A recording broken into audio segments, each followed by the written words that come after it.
Jorge Bucay. Cuentos para pensar. Introducción. Las tres verdades.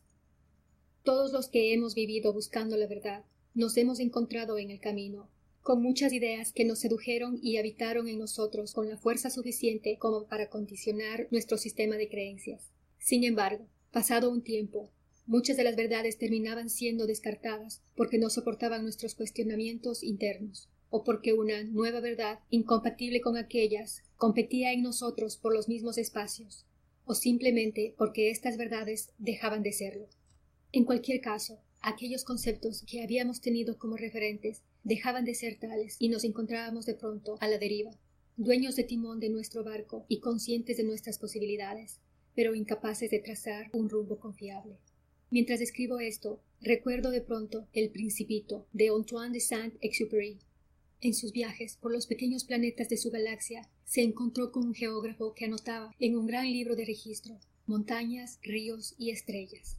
El Principito quiso registrar a su flor, aquella que había dejado en su planeta, pero el geógrafo le dijo: «No registramos flores porque no se puede tomar como referenda a las cosas efímeras». Y el geógrafo le explicó al Principito que efímero quería decir amenazado de pronta desaparición. Cuando el Principito escuchó esto, se entristeció mucho. Se había dado cuenta de que su rosa era efímera.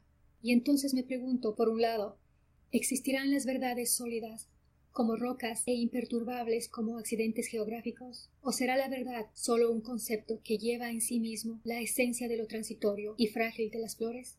Y por otro lado, desde una perspectiva macroscópica, ¿es que acaso las montañas, los ríos y las estrellas no están también amenazadas de pronta desaparición? ¿Cuánto es pronto comparado con siempre? ¿No son desde esta mirada las montañas también efímeras? Creo que lo que me gustaría hoy es intentar escribir sobre algunas ideas montaña, ideas río, ideas estrella, con las que me fui cruzando en mi camino. Algunas verdades que seguramente son cuestionables para otros, y lo serán también para mí algún día, pero que contienen hoy, me parece, la solidez y la confiabilidad que da la indiscutible mirada del sentido común. El primero de estos pensamientos confiables forma parte inseparable de la filosofía gestáltica y es la idea de saber que lo que es, es. Escribo esto y pienso en la defraudación de quien me lee. Lo que es, es. Esa es la verdad. El concepto, no por obvio menos ignorado, contiene en sí mismo tres implicancias que me parece significativo remarcar. Saber que lo que es, implica la aceptación de que los hechos, las cosas, las situaciones son como son. La realidad no es como a mí me convendría que sea, no es como debería ser, no es como me dijeron que iba a ser, no es como fue, no es como será mañana. Pacientes y alumnos que me escuchan repetir este concepto se empeñan en ver en él un dejo de resignación, de postura lapidaria, de bajar la guardia. Me parece útil recordar que el cambio solo puede producirse cuando somos conscientes de la situación presente.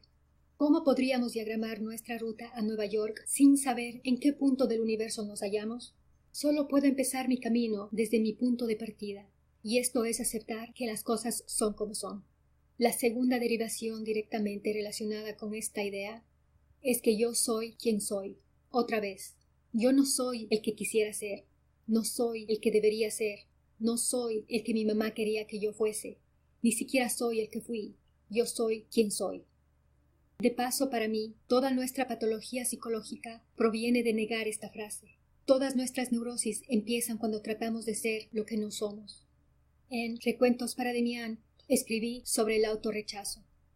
Todo empezó aquel día gris en que dejaste de decir orgulloso, yo soy, y entre avergonzado y temoroso bajaste la cabeza y cambiaste tus dichos y actitudes por un terrible pensamiento, yo debería ser.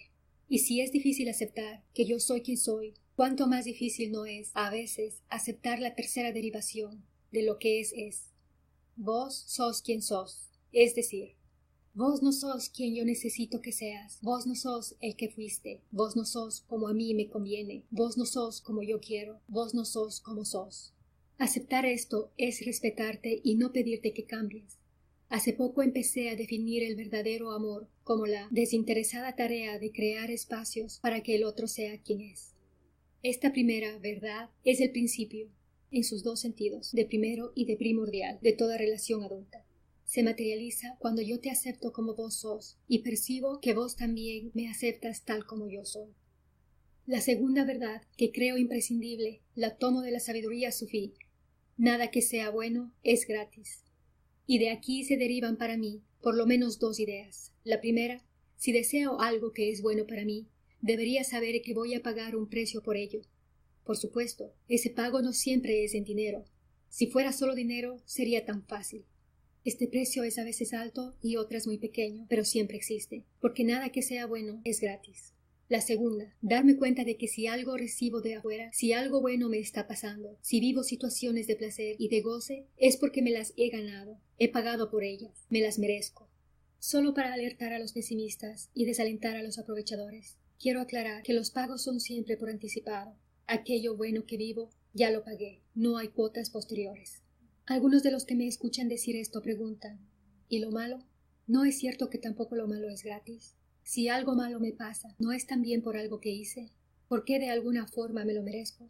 Quizás sea cierto. Sin embargo, estoy hablando de verdades para mí incuestionables, sin excepciones, universales. Y para mí, esta aseveración, me merezco todo lo que me pasa, incluido lo malo, no es necesariamente cierta. Puedo asegurar que conozco a algunas personas a las que les han acontecido hechos desgraciados y dolorosos que sin ninguna duda no merecían. Incorporar esta verdad, nada que sea bueno es gratis, es abandonar para siempre la idea infantil de que alguien debe darme algo porque sí, porque yo lo quiero. Que la vida tiene que procurarme lo que deseo, por mí solo desearlo, de pura suerte, mágicamente. Y la tercera idea, que creo que es un punto de referencia, podría enunciarla de la siguiente manera. Es cierto que nadie puede hacer todo lo que quiere, pero cualquiera puede no hacer nunca lo que no quiere. Me repito, nunca hacer lo que no quiero. Incorporar este concepto como una referencia real, vivir coherentemente con esta idea, no es fácil y sobre todo no es gratis. Nada que sea bueno lo es, y esto es bueno. Estoy diciendo que si soy un adulto, nadie puede obligarme a hacer lo que no quiero hacer.